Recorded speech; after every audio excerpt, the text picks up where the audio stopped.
houve o problema que todo mundo está sabendo a respeito da não divulgação das inserções da campanha do presidente Bolsonaro na proporção em que deveriam ser feitas essas inserções. Porque no segundo turno, tudo tem que ser exatamente igual. Não há mais para um, menos para outro. Isto em condições normais de aplicação da Constituição e das leis. Isso desde que não dependa de nenhuma decisão do senhor Alexandre de Moraes e seus companheiros. A última dele foi dizer que não é função do TSE fiscalizar a remessa das inserções que têm que ser feitas nas emissoras de rádio, que isto são os partidos que têm que fiscalizar. Muito bem, como é que os partidos podem fiscalizar? O ministro Alexandre de Moraes, evidentemente, não disse como os partidos fiscalizam. Até porque, se o partido ou os partidos do presidente Bolsonaro forem fiscalizar, provavelmente haverá uma medida, ou haveria uma medida, truculenta e ilegal por parte do TSE. Mas se acontece alguma coisa que afete o lado para o qual torce o senhor Alexandre de Moraes e outros, Fachin, Barroso, Lewandowski, Carmen Lúcia, vou parar por aqui porque todo mundo sabe. Então, não tem jeito. O TSE deveria investigar, porque emissoras de rádio confessaram que não puderam exibir as inserções. Agora, ele, além de querer que os partidos investiguem, fiscalizem, ele, ao receber essa denúncia, ele manda investigar a campanha do presidente Bolsonaro. O que não é nenhuma novidade, porque o descalabro é a tônica das decisões tomadas pelo TSE, sob o comando de Sua Excelência, o senhor Alexandre de Moraes. Isso é público e notório.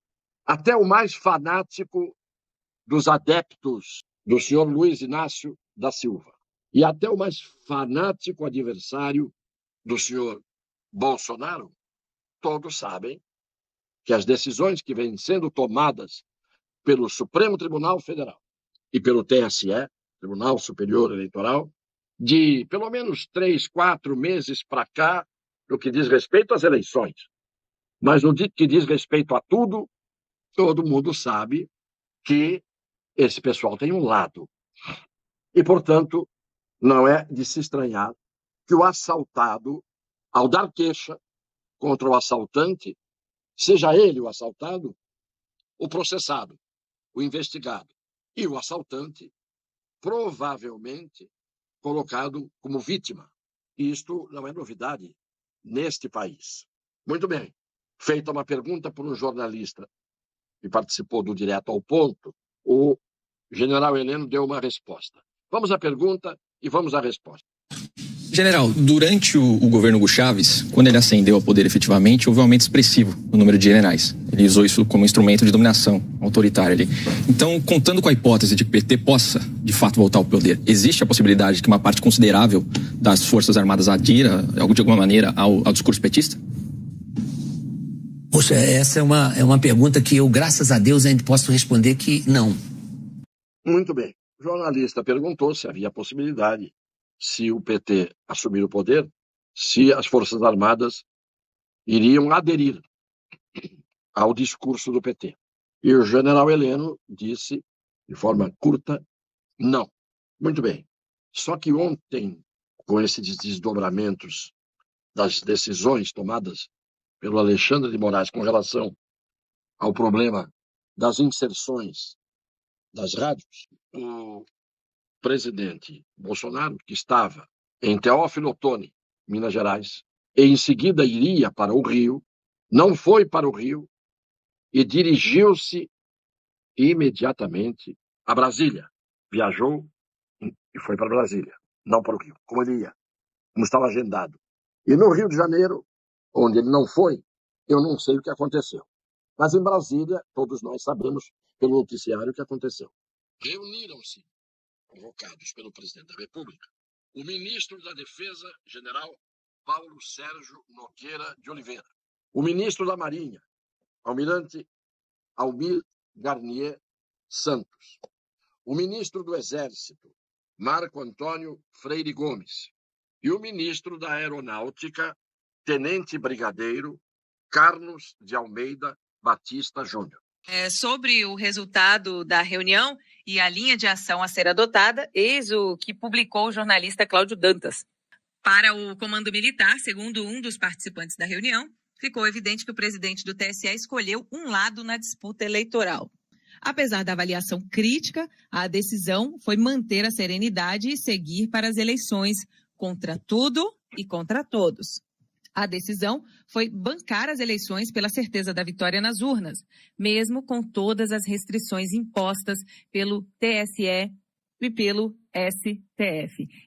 Em seguida, a reunião entre o presidente, o ministro da Defesa e os ministros das três armas, a notícia que o jornalista Cláudio Dantas foi essa: manter a serenidade, seguir para as eleições, na certeza da vitória e, apesar das restrições impostas pelo Supremo Tribunal Federal e pelo Tribunal Superior Eleitoral.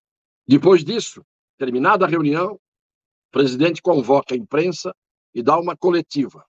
E nós vamos colocar só o início da coletiva que ele concedeu em seguida, ou melhor, coletiva que ele mesmo convocou, em seguida a reunião que teve com o tenente brigadeiro da Aeronáutica, com o almirante, da Marinha, com o general do Exército, os três chefes, e com o ministro da Defesa, Paulo Sérgio Nogueira de Oliveira. Resolvi vir para cá, tendo em vista a gravidade dos fatos que estão acontecendo. Eu sempre joguei dentro das 4 linhas da Constituição, sempre respeitei a nossa Carta Maior, passei por momentos difíceis. Nós seguramos em nome da democracia.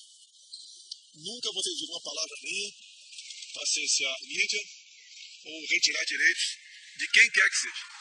E sempre tive comigo o artigo 220 da Constituição, que fala da nossa liberdade de expressão. Mas eu estranhei a cronologia dos fatos. Depois de uma decisão em que um reclamante, um queixoso, se dirige ao chefe supremo do Tribunal Superior Eleitoral, membro do Tribunal Máximo, que é o STF, e que vem indiscutivelmente descumprindo a Constituição e as leis com uma certa constância.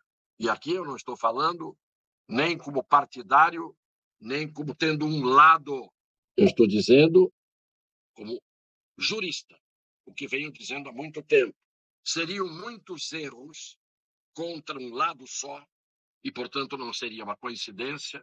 Tudo indica que o ministro Alexandre de Moraes e vários de seus companheiros têm indiscutivelmente, inquestionavelmente, uma posição partidária e ideológica no presente momento e desde não sei quando. Querer negar isso é querer negar a evidência. Querer atribuir a mim, que estou aqui a dizer algo que não corresponde às evidências, seria uma calhordice de quem quer que for, para dizer o mínimo.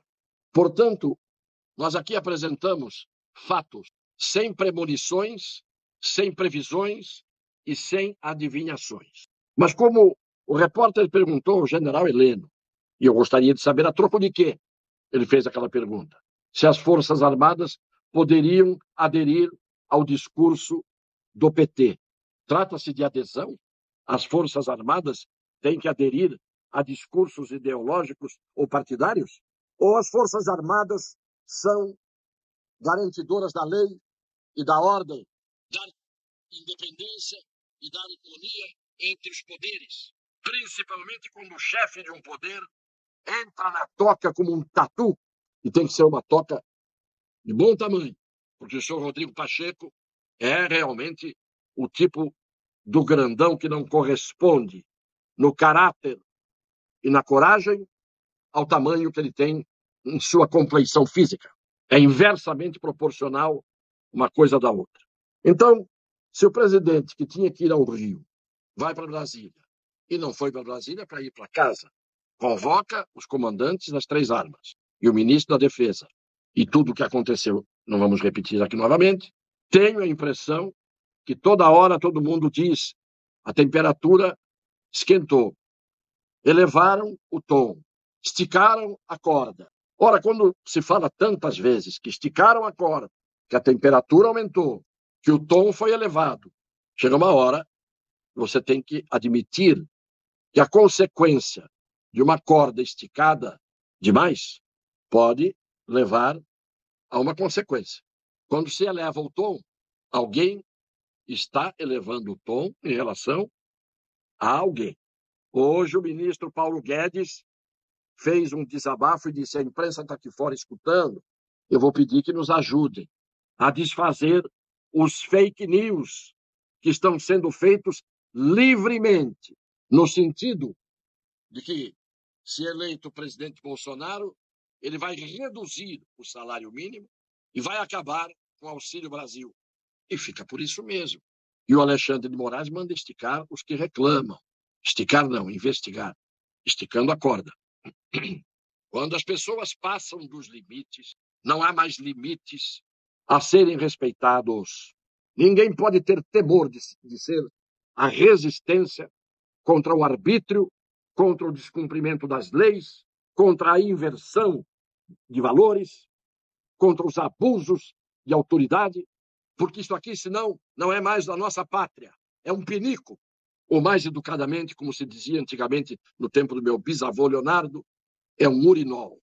Me basto e basta o que eu já falei. Compartilhem. Cumpram cada um o seu dever de consciência. Procuremos todos manter a nossa liberdade. Um beijo no coração das pessoas de boa fé.